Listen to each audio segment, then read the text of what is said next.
Welcome everyone, wonderful people. Okay, here is part 2. The birth of the dragon self. It's really happening. I mean, did I promise too much in my last one? That is, these last 10 days of April would be getting really pumping the energy up, that it would get pretty crazy in a whole new way. Yet another few levels up, as Jacqueline says. One morning can feel as longer than a whole year. It's extremely compressed what we are experiencing on a personal level naturally, and on a collective one too. So it's all absolutely in synchronicity with the greater cosmos.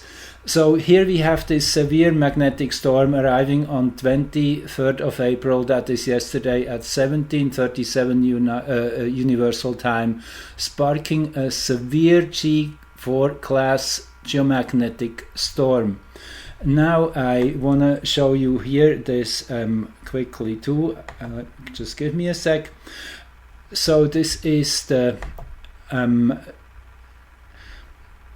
X-ray graph of the energy the sun is emitting, and as you see right now the sun is pretty low-key, which is kind of a surprising thing for what we just experienced. However, if you look back a little bit into the last week, we had this big spike here, an M1.8 flare. And if we scroll down a little bit, you see that was on Earth Day, the 22nd. That was Earth directed, and that pushed a whole coronal mass ejection into space, exactly Earth directed.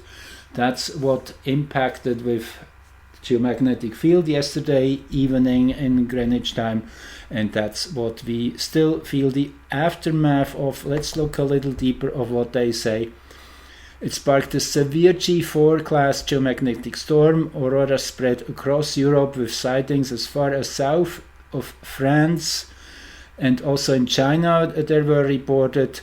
It's been really spectacular. There's photos where you can which you can see here on Space Weather. One of my, okay, here we go already. Here is another. I just clicked this link, but I just want to show you there is a real-time aurora photo gallery. If you're happening to be one of the photographers, you can submit your photo and it will be published here. So anyway, it was a spectacular, lots of energy released on that very physical level of geomagnetic storm.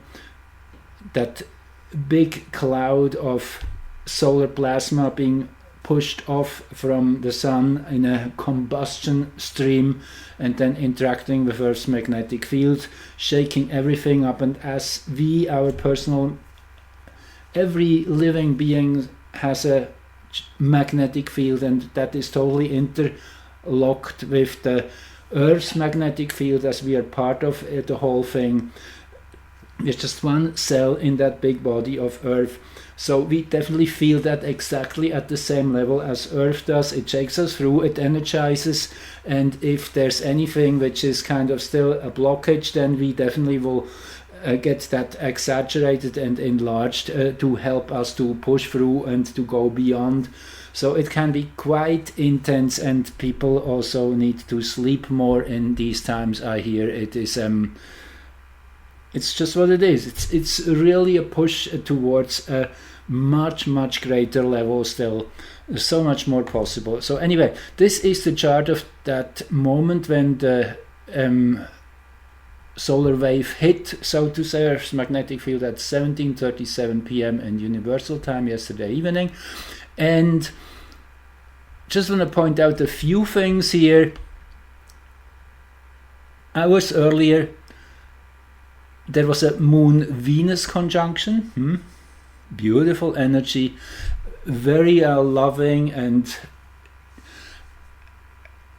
appreciating of everybody's beauty and aura and energy in a very general way. Venus is supercharged naturally since last October, when it was born as an evening star. You can go back to that. That is this whole second part of the Venus cycle after the Sun is exactly behind the Sun, till it again then will be coming in between Sun and Earth, and therefore born for a new morning star cycle. So the evening star cycle is just about getting to its climax in these next few months into June. So this is the culmination of that Venus energy, which was born back then in October the 22nd. That was, as I demonstrated you on multiple occasions, I had predicted that this would be a big push to a higher level of everything, with Elon Musk naturally is one of those key figures who has brought that transparency into the complexity of opinions. Important move that was just the beginning naturally, and we are now getting to a culmination point in May. Now, I kind of foresaw that the 23rd, 24th would be super intense, partly because of this. Just hours prior, 4 hours or so prior, 5 hours, Uranus crossed into the 19th degree of Taurus here at 18,000. The 19th degree of Taurus has this Sabian symbol of a new continent pushing up through the ocean to the surface. I used that allegoric picture my last recording. If you haven't listened to it, please do so. It is really building the foundation of where we're going here. So this is about Haumea, that volcanic energy which built the Hawaiian archipelago for thousands of years, from 10,000 meters below sea level. Very, very deep the ocean is in that area. Slowly over thousands of years, that landmass has been building up. Now, the allegory here is we are right now at the moment where all that big landmass, which has not been seen yet, allegorically speaking, is pushing over the surface of the ocean, all of a sudden coming into full view, and then naturally being able to bear seeds and let them sprout, which will figuratively it's really the start of the new Earth getting a solid manifested in this reality. So this is very much related to Haumea in Scorpio, and as I said in my earlier recordings, that was first initiated November the 13th till just a few days ago on April the 21st. Actually, Haumea returned back into Libra. Now there's a little twist to this story. Pretty much simultaneously as Haumea from Earth's point of view returned into Libra, it from heliocentric perspective moved on into Scorpio for good, where it will be for the next 30 years or so. So this is it's kind of like a relay which happened before between November 13 and just a couple days ago. Haumea's energy in the background was still carrying that Libra frequency of negotiation and of finding the best harmonic way through this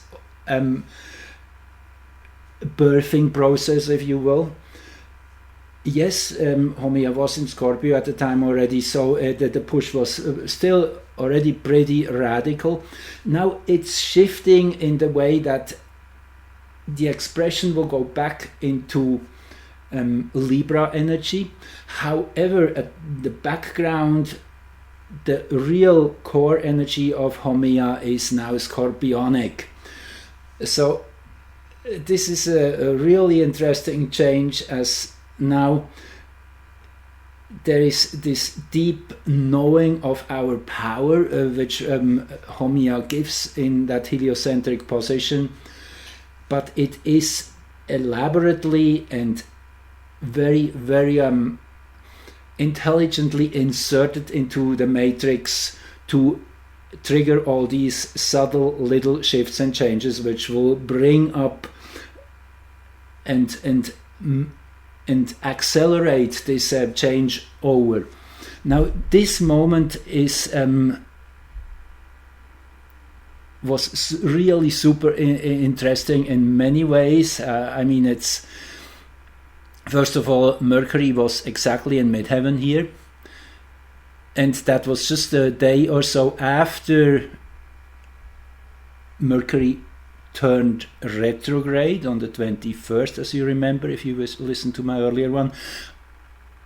Then the moon was exactly at 15 degrees too, so there is this close moon Mercury conjunction here at the beginning of this 3-week spell. That's kind of the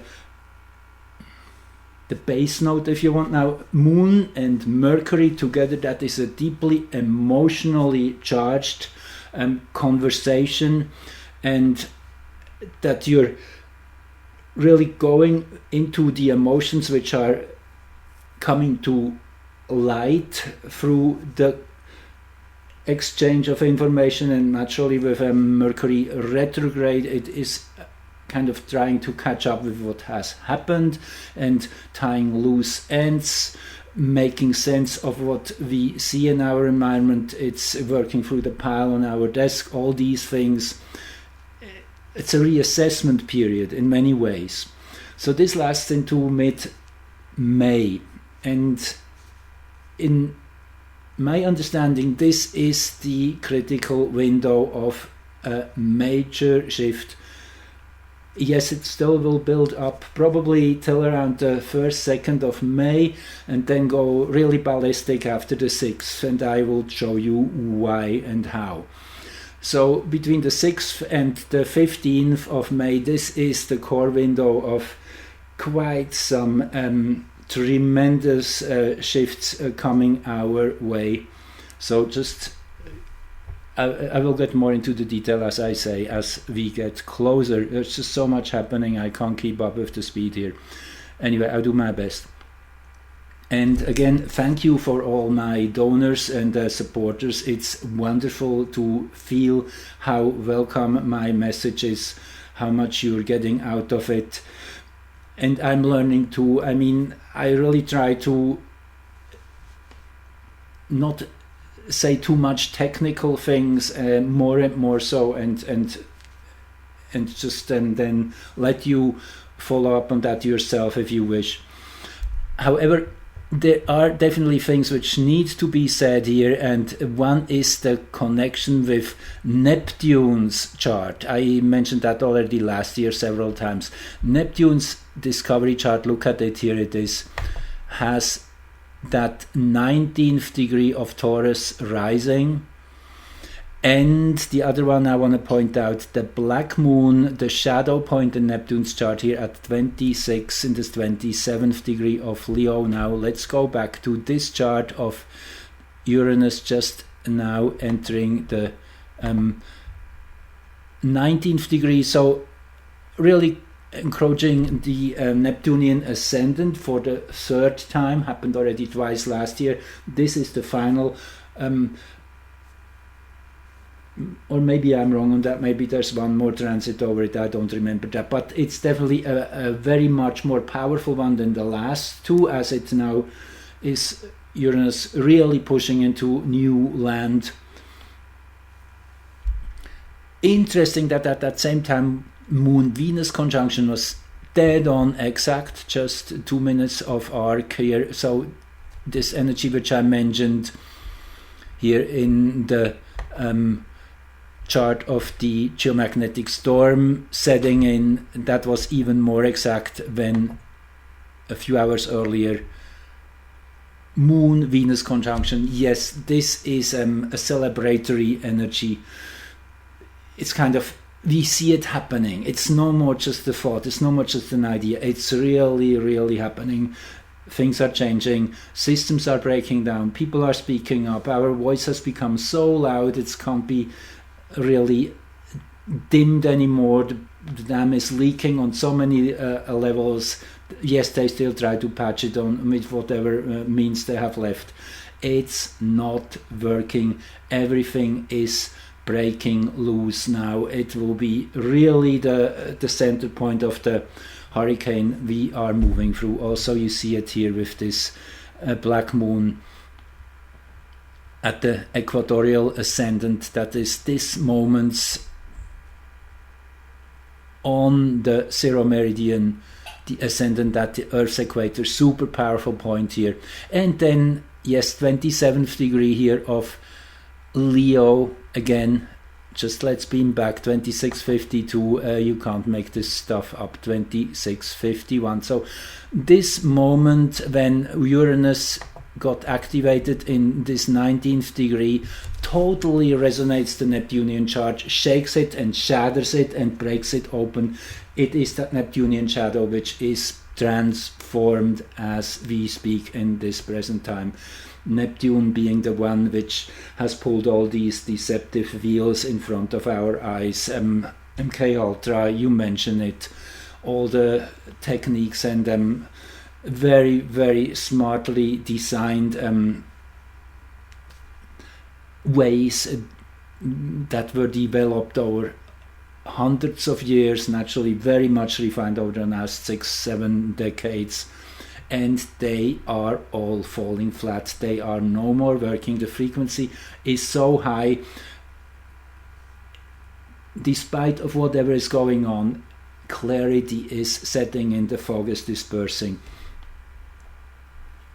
So let's go back to this chart here for a sec, because this is interesting. That is the moment when that geomagnetic storm was setting in, and I want to show you here a few more pictures here. Note that I have to go back to the archive here quickly. Let me do that. That was April the 23rd.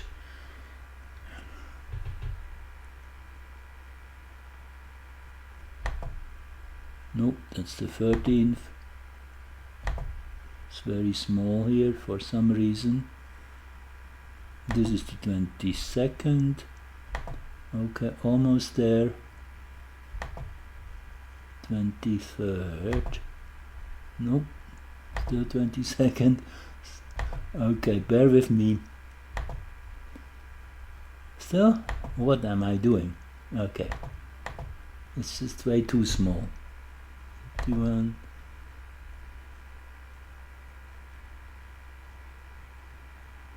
I think it should be this one. No, that's 24 already. Okay, that's funny. And now again 22nd. 21st. Come on.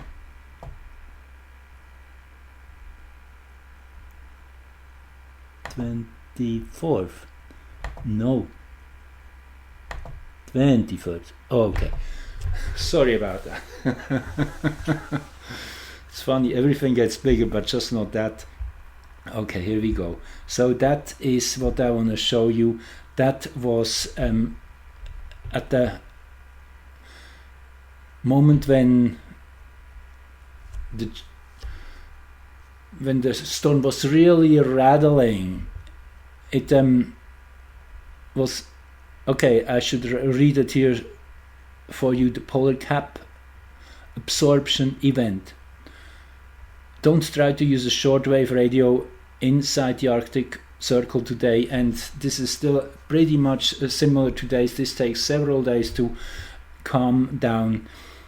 A deep polar cap absorption event is in progress, which means in the red zones on this global map, we see where shortwave transmissions were being absorbed. Frequencies below 15 megahertz almost completely were blacked out, while anything below 35 megahertz was being attenuated at least a little.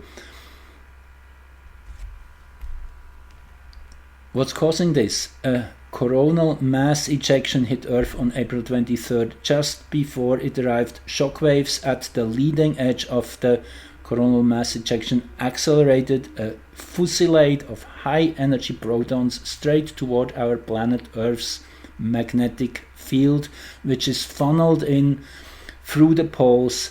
These protons then poke where their ionizing effect causes the absorption of shortwave radio. So it's pretty much the whole upper layer of the atmosphere around the poles was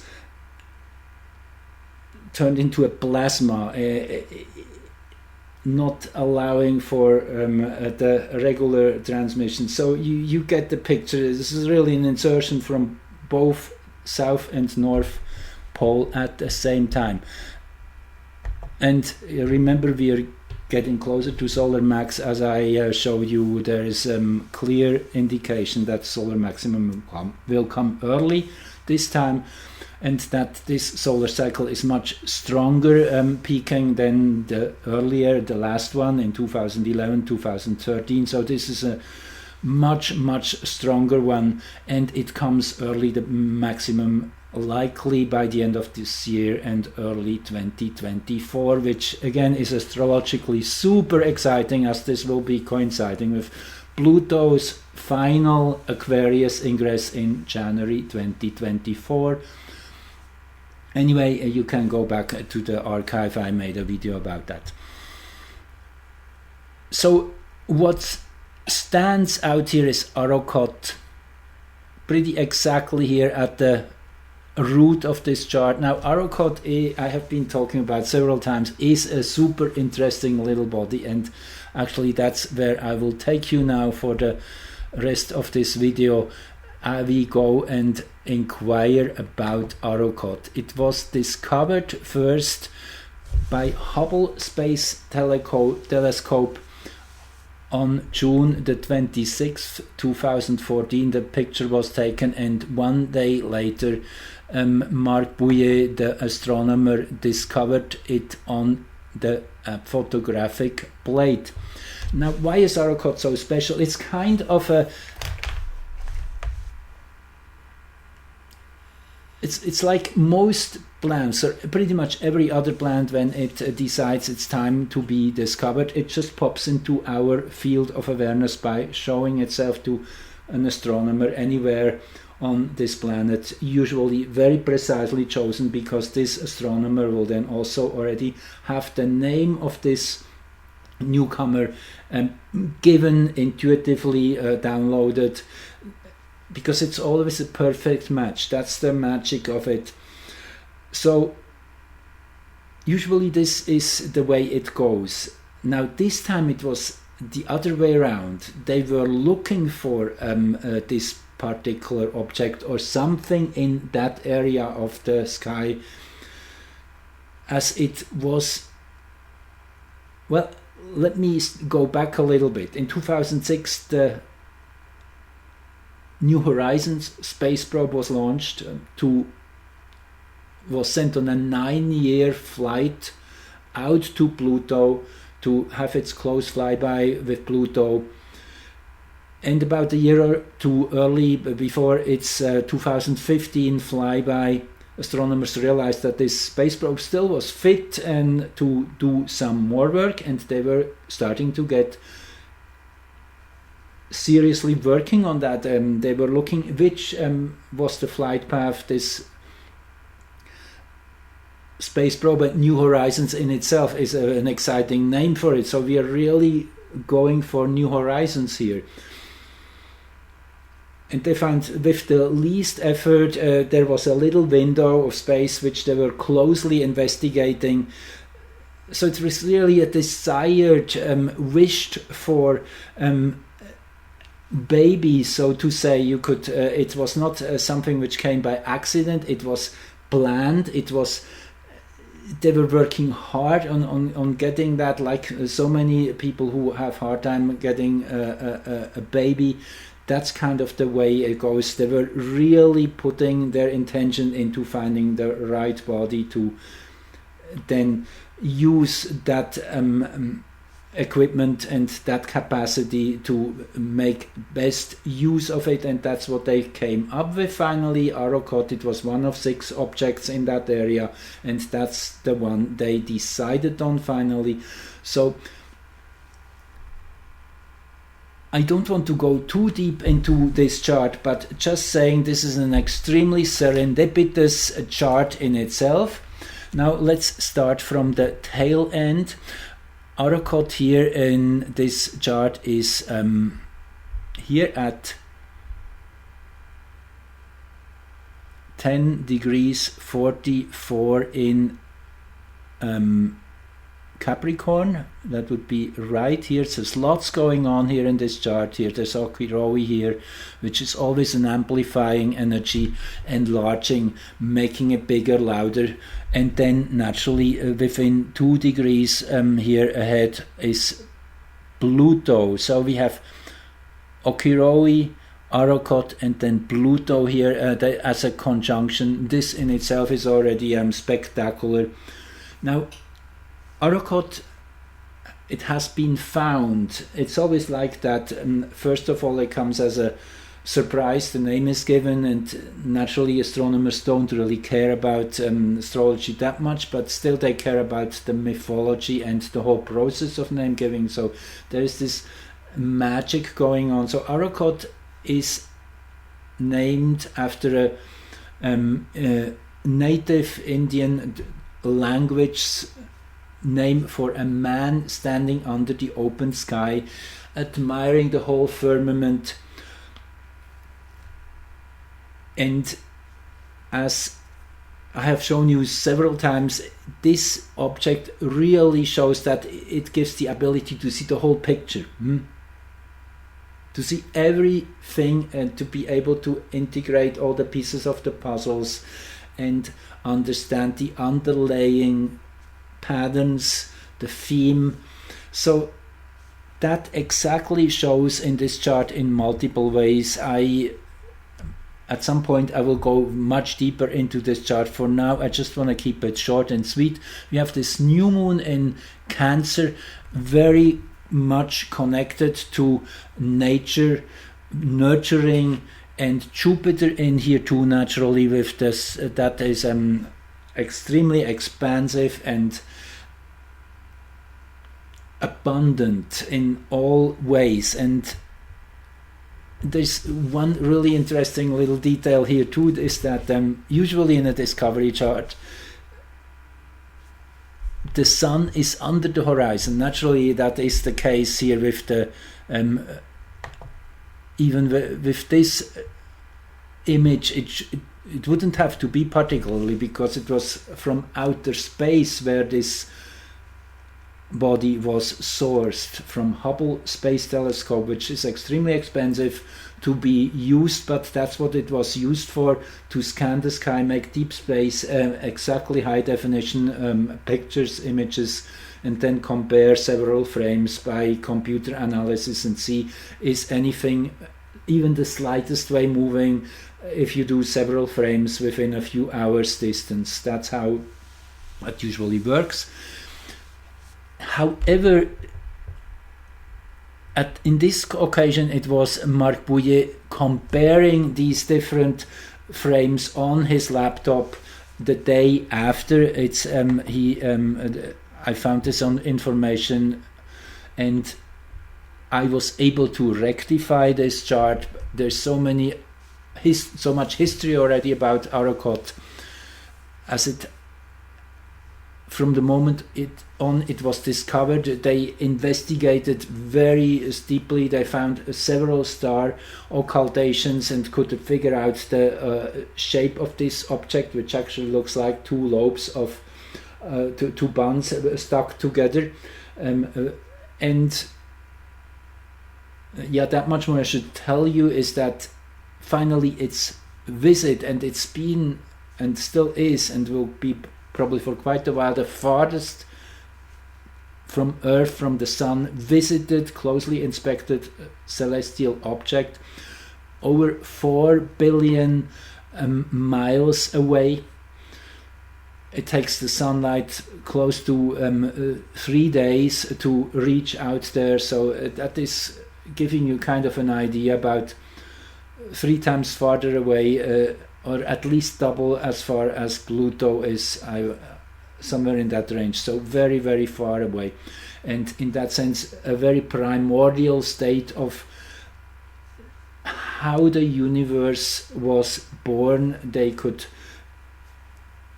work their ways backwards from what they found, and that was first published in February 2020. Actually, the exact flyby happened on January the 1st, 2019, which in itself is kind of very special. Anything happening on the first day of a year is showing this is important. Look at this. And certainly if we look back now into the last 4 years, 2019 probably was pretty much the year when more and more people were starting to realize what's going on this planet. It was really the kickstarter of the Great Awakening around that time.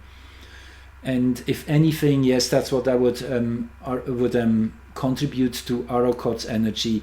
I mean, again, it's not that ARROKOTH or any of these planets is doing this. It's synchronicity. That's the real thing. It's not causal. It's synchronistic. It's like having 2 different clocks on either of the 2 walls. They're not causally connected and showing the same time. It's just the synchronicity of existence that on every level of fractal we will see the same patterns. So ARROKOTH is just and all the planets, all the celestial objects are just a particular fractal of reality which allows for this blueprint to become visible and obvious, that blueprint which is within anything and everything else. So anyway, this is a super beautiful chart. Just want to point out a few things here. So we have Venus in a very tight conjunction with Juno in the 9th house. Again, Venus and in Gemini, Juno, teamwork, partnership, love comes in here, definitely very big. And then the 9th house, this is a very spiritual oriented love and harmony, the understanding that everything is supporting everything else, that we are all in this together, that this is, we have to close our shoulders to come together. Aspolus here too, the Sherlock Holmes energy, I often name that one. It is that deep investigative interest in understanding the deeper workings of everything. This in a perfect 30-degree aspect with the sun, that beautiful and still very, very strong, strongly nurturing energy with the sun in the Virgo dwad, the moon in the Libra dwad, a beautiful combination of energies. And the moon still really new, ready to go into a whole new dimension, whole new direction, and approaching the opposition here with Pluto and ARROKOTH itself. Actually, with ARROKOTH, it's pretty much dead on 1044, you see, and the moon is 921. So it's an intuitive understanding of what's going on. That's what it really is. Also, if we look at the symmetries, so if you look at the symmetrical axis between the Sun and Venus and Juno, that runs here in between Mercury and Hygeia. and where Hygiea is also chaos. Planetary pictures are energies which are working together as a big team, as a big geometric pattern. So the center point 19 degrees, Gemini around.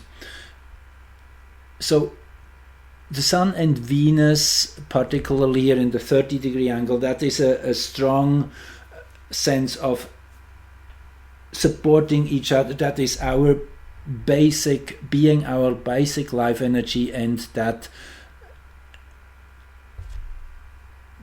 in the Cancer dwot, by the way, Venus, very caring, very interested in what is going on to our friends, our neighbors, our co-workers, our co-citizens. It's a very friendly energy. And then comes in here Mercury, yes, retrograde in hexagram 12, which is standstill, a wonderful place for Mercury to be, as it kind of intuits that we are holding still and drawing our energy back, which is really necessary in order to be able to listen. And the retrograde Mercury, yes, that is that energy of listening, of waiting, of absorbing and working our way back to whatever has been missed or left out. And then Hygiea and chaos, that's a nice team too. Hygiea, well-being, health. Chaos, the original order, is coming back in that sense. And then all of that with that Jupiter, a beautiful, beautiful Jupiter here in the 11th house in Cancer, in the Taurian dwot, so very connected to manifest nature, together with Varuna being the gold star of integrity. A very, very jovial, beautiful, strong energy, and notwithstanding the Mars-Uranus opposition, so there's a fierceness and a cutting through obstacles energy here too.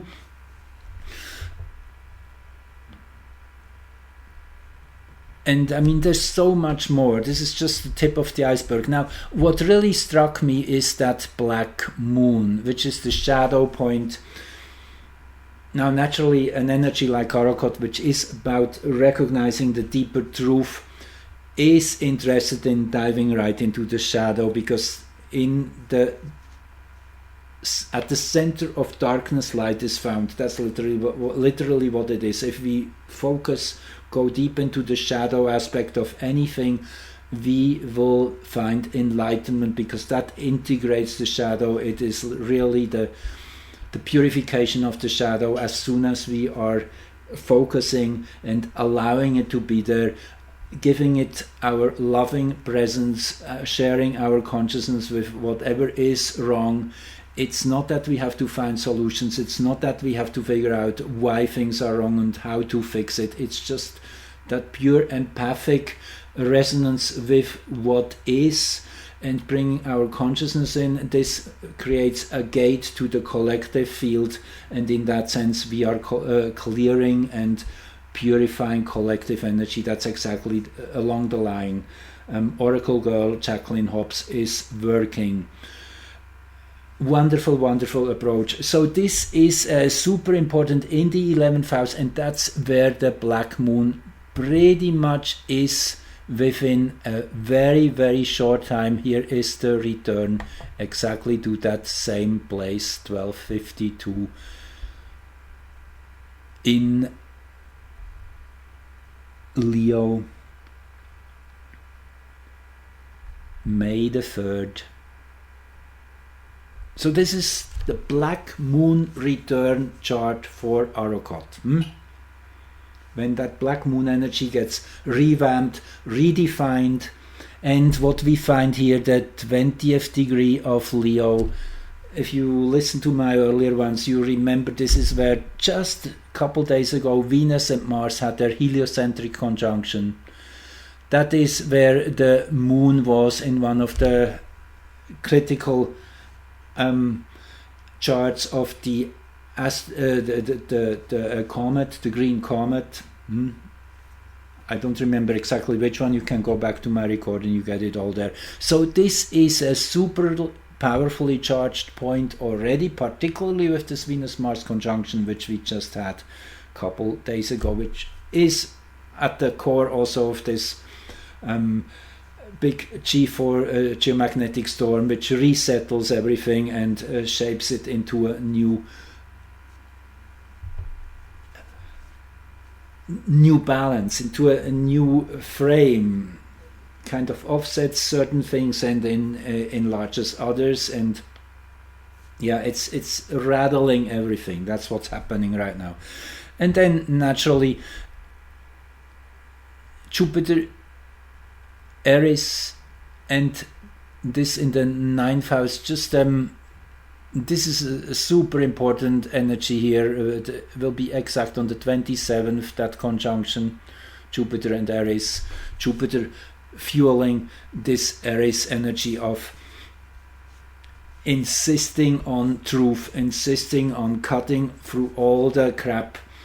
Yes, it's a very radical frequency. Aries is a feminine force, throwing the golden apple of discord into the middle of the table. It is challenging the system, challenging whatever has gone wrong. Jupiter bringing in its energy, that is kind of the flavor of one of the many flavors. There's many more things going on, but with Jupiter here in the late degrees of Aries, and we feel this Aries energy. This began pretty much on winter solstice with Jupiter's final ingress into the first sign of the zodiac. It was, as I said then, it's kind of like the cavalry appearing over the horizon. It's rattling everything and bringing new energy, a new pioneering spirit to rebuild in a whole new way.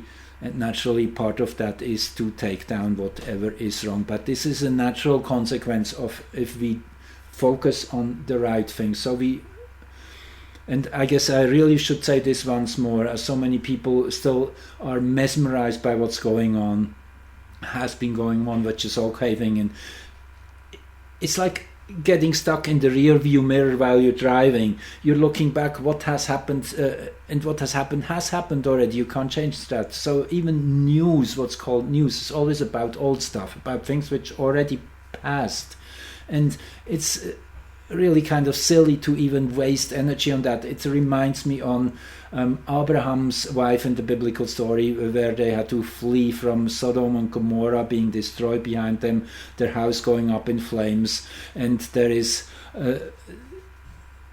the wife who is so much still wanting to go back, looking back, and then she turns into a pillar of salt. That is what can happen. Or if you're looking too much into the rear view mirror, you know that's pretty easy. If you get mesmerized, then you lose track of what's going on really in your field of vision where you should focus on, and you will end up in the ditch. So just that much. Focus forward, focus on what you can do with your energy in a positive way, be creative, and be inspired, positive. I just came up with this slogan. I guess it's a good one. Inspiration rather than information. This is where we should go. Really feel that inspiration which is coming in now through the Taurian window of putting seeds into the ground, and as simultaneously this whole continent is rising and giving us a whole new field of planting seeds, a whole new continent of putting seeds into the ground to make this new earth be a wonderful surprise to anyone else. Because that's how nature works. All we have is to plant seeds. The rest will happen naturally, organically. Yes, the node here perfectly at the 10th house cusp in that moment when that black moon energy gets reactivated. And then, I mean, this is uncanny. You see this moon here, 15 degrees 20. Just want to zoom forward here to this chart quickly. That is the root chart of that solar eclipse we just had. The first one of that Saros series 129, which the April 29th, April 21st, sorry, April 19th, 20th, that is the dates. Getting all mixed up here in my brain. So this solar eclipse is super rare hybrid solar eclipse, is part of this series. So this is the family tree, this is really the root energy, and here we have this first partial solar eclipse in 1103, exactly opposing Pluto. Yes, you have to go back to that recording, you get the whole story, but just want to show you the resonance here again. 1529, and that is the moon of this all-important reactivation of this ARROKOTH dark moon. It really seems around May 3rd. You could say we are collectively having to go through this initiation of opening our blinds and seeing things we have not even been dreaming of.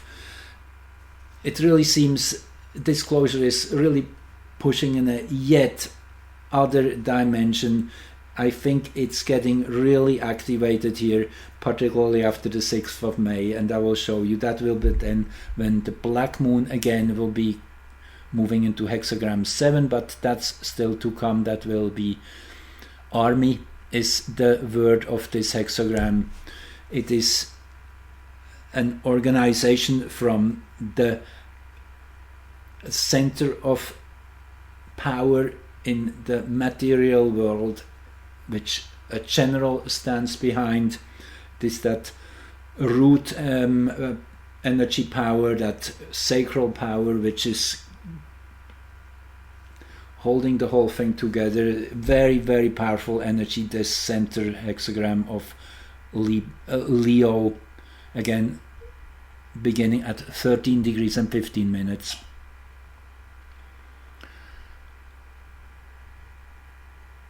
Then, okay, this is, let me see what else I should share with you. Yes, I wanted to read you the Sabian symbol for this 20th degree of Leo, which is Zulu Indians perform a ritual to the sun. To the sun, in the sign Leo, naturally. And the kind of explanation here Rudyard gives, again, I show you this, it's falling apart, but it's my dear book, Sabian symbols, and I'm just learning. I mean, I haven't been using that much yet in my life, but it just came to me to be more of, and it's amazing, the synchronicity. So a return to the glorification of natural energies, with this Venus-Mars conjunction here, particularly important, the heliocentric we just had.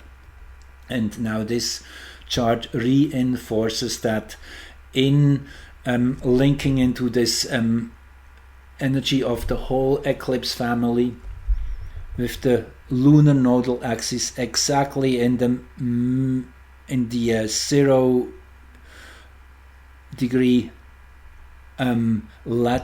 longitudinal axis.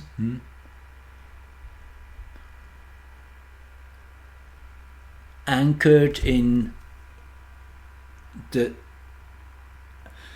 knowing that everything which we inherit can be recycled, reused in a whole new way. This is an enormous treasure here, that scorpionic root energy, very deep, very profound, and also very transformational. Bring it down to earth, plant seeds, yes, in these early degrees of Taurus 27 nourishment, as I showed you in my last recording. One of the most important energies right now in our present time here for the next few months ongoing. Really, it comes over and again from a different angle, planting seeds, generating new ideas, new frequencies, feeding what should grow. And again, whatever we give attention to is being nourished. So yeah, just don't give attention to the wrong things. Okay, now let's keep going. I have a few more charts here which I lined up for you. So then on May 14th, and as I say, there's this window between May the 6th till about May 14th, 15th, which is difficult. I don't want to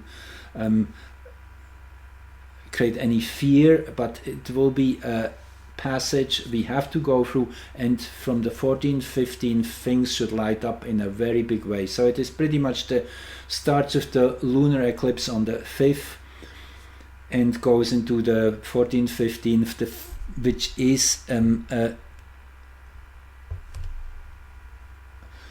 new beginning in a way. That Jupiter Homia, particularly Homia, again, you remember that is the goddess energy which created the archipelago of Hawaii, that fiery earth, volcanic force which builds from underground, and which is all, it's the goddess of giving birth in a very particular way, which naturally implies the birthing process also from the perspective of the mother, going through the pain and the agony, through all the labor.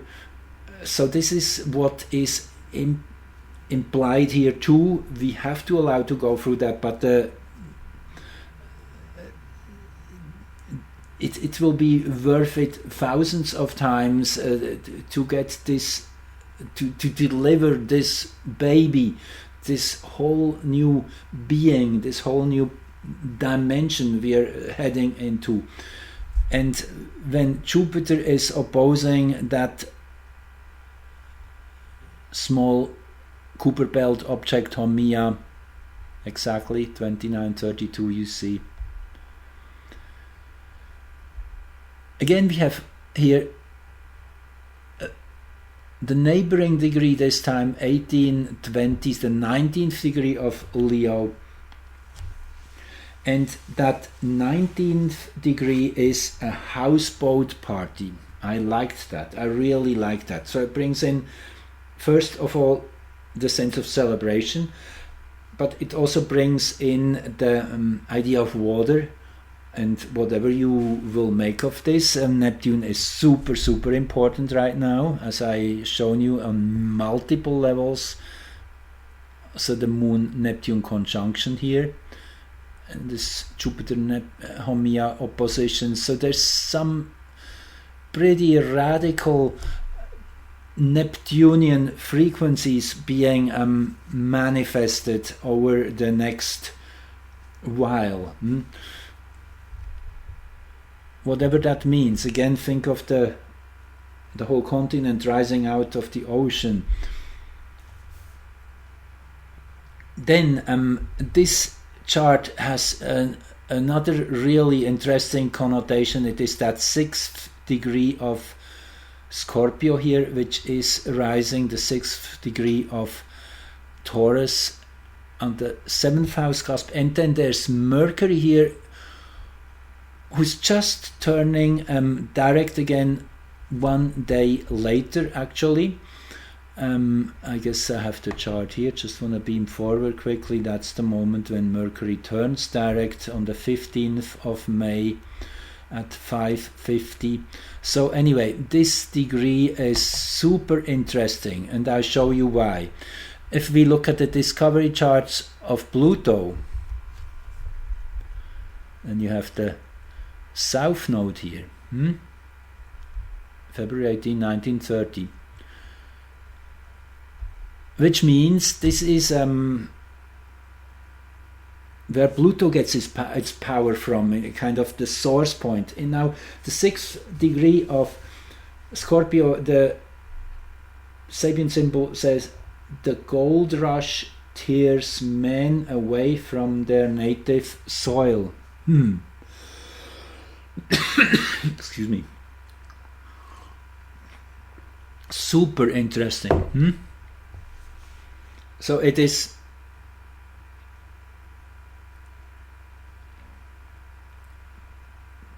turning people to kind of it's seducing people to walk away from nature, to go for something which is kind of just an idea, and they give up all and everything. These men, they leave from their native soil.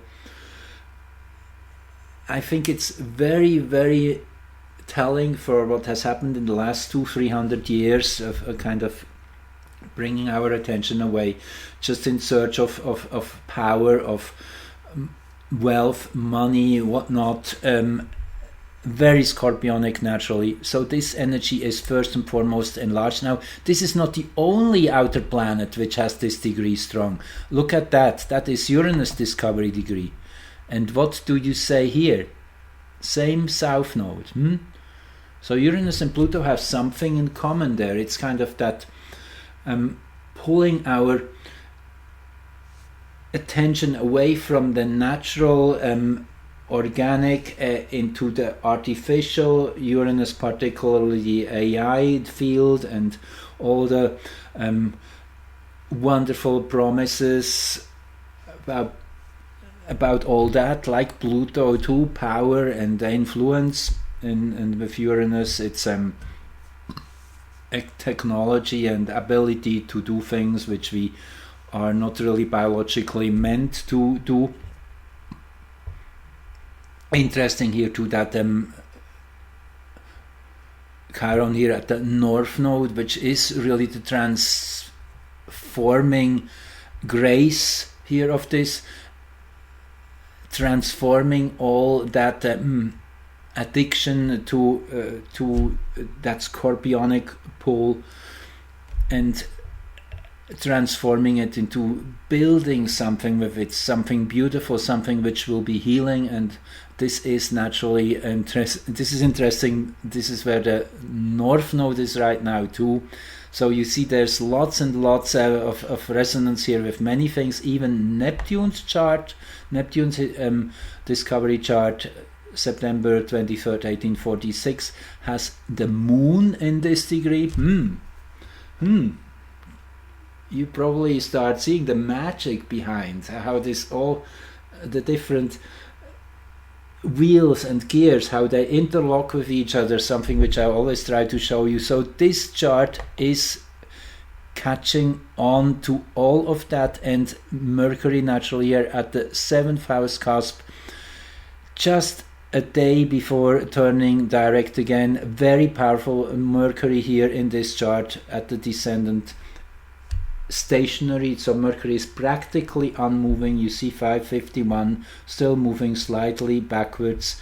That was that will be on the 14th 5:54 p.m. and then when you see on the 15th 3:16 a.m. yes, less than 12 hours later Mercury turns direct.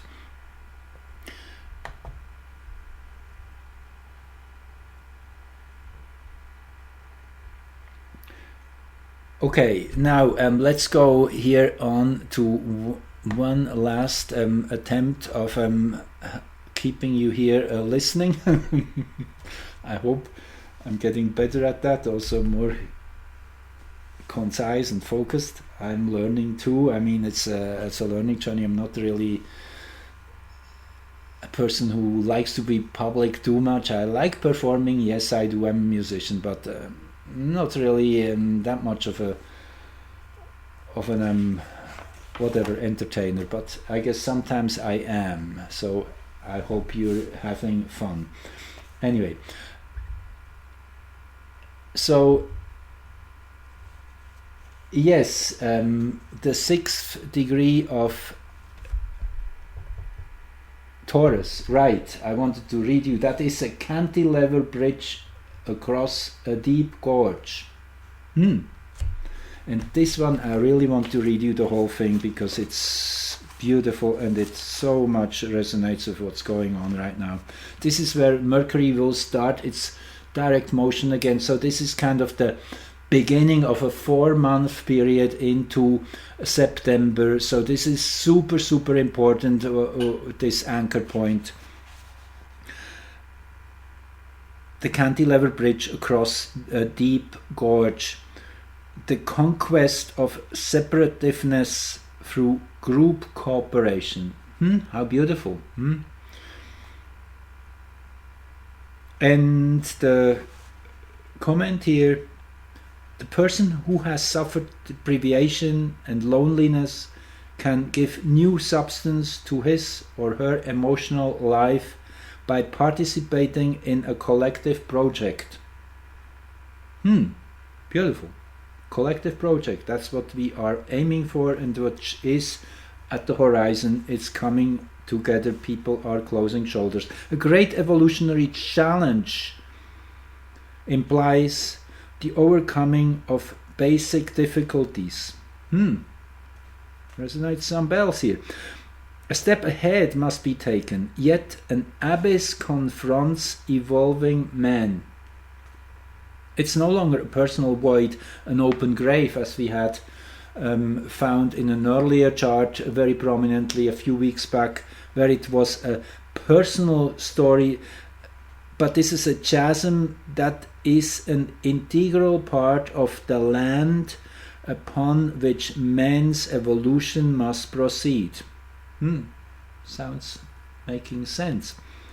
A link must be built through the power of the collective mind of the group or the community at large, on the basis of the legacy of the past, to make a bridge over the canyon. And the keyword here, he gives us conquer obstacles. Yes, the gorge is there as an obstacle. We can bridge it by using our intelligence and work together and bring together opposing ends of a deep split in that sense. Very auspicious, beautiful chart here, also with that 28th degree of Aries and Libra, which I talked about in, I guess, my last recording too. So just a couple more charts here before we end. So here again is the root chart of this solar eclipse we had just in. Again, I want to emphasize the 8:33 here at the 0 meridians zenith point, the culmination point. That's where Mars turned direct on January the 12th. That's where the comet, the green comet, turned direct on March the 5th. Yes, in that same degree, one of the connection points of Mars and the comet. Again, if you're interested in learning more about that, it's super interesting. It's really was the insertion of an information code which is triggering some deep movements, and Mars is the one which has received most of this energy. Okay, here we go. Just wanted to give you this as a kind of a teaser for my next one, which I'm planning to do probably in a week or so, when we're getting closer to this time, when the black moon will enter hexagram 7, the army, Again, we have the 19th degree here, this time of Scorpio and Taurus. You remember just in this last chart here, we had the 19th degree of Leo and Aquarius. And now in this chart, it's the 19th degree of Scorpio and Taurus. So the 19th degree, and on this, at this point, I quickly want to say something very powerful about what Rudyard finds here in structuring the zodiac. He groups the 360 degrees in segments of 5, and it's always the fourth of 5 degrees which shows the method of how to bring integration. So the first 5 degrees in any 15 degree segment are actional, getting things moving, starting something new. The degrees 6 to 10 are emotional, cultural. Interesting that we had this 6th degree of Scorpio and Taurus just here in this last chart, so prominent here. The 6th degree, which is emotional, cultural, a new beginning, and with all that Uranus, Pluto and Neptune's frequency so much growing out of this degree, that's what you get. It's really the, put it in a nutshell, that's where these planets are coming from, that emotional, cultural. And then as we go into the third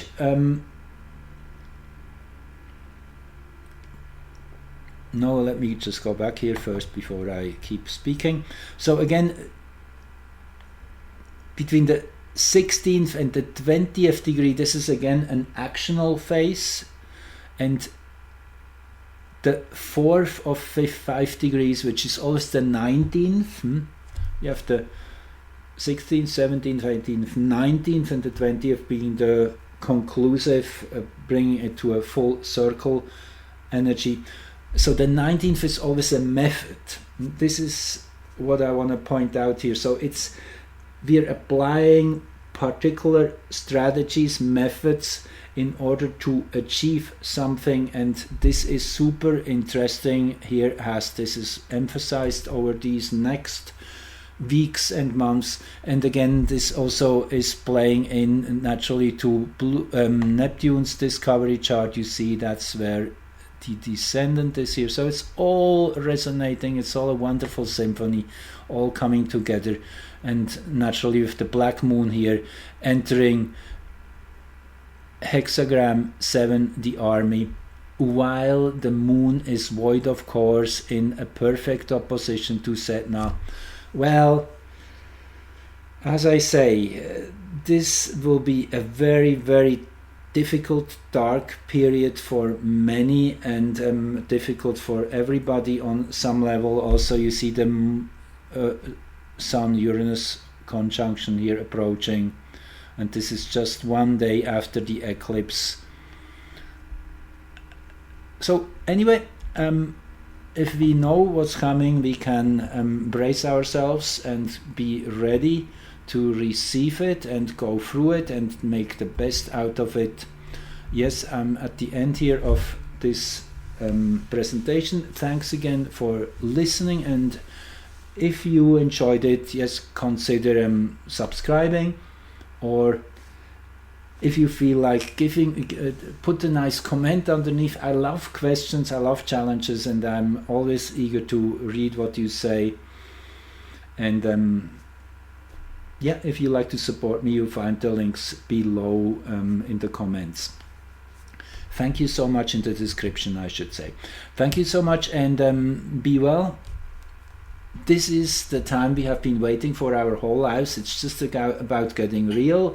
So spread that inspiration, spread that enthusiasm, which I hopefully can wake up a little bit within all of you. Till next time, love you all, bye bye.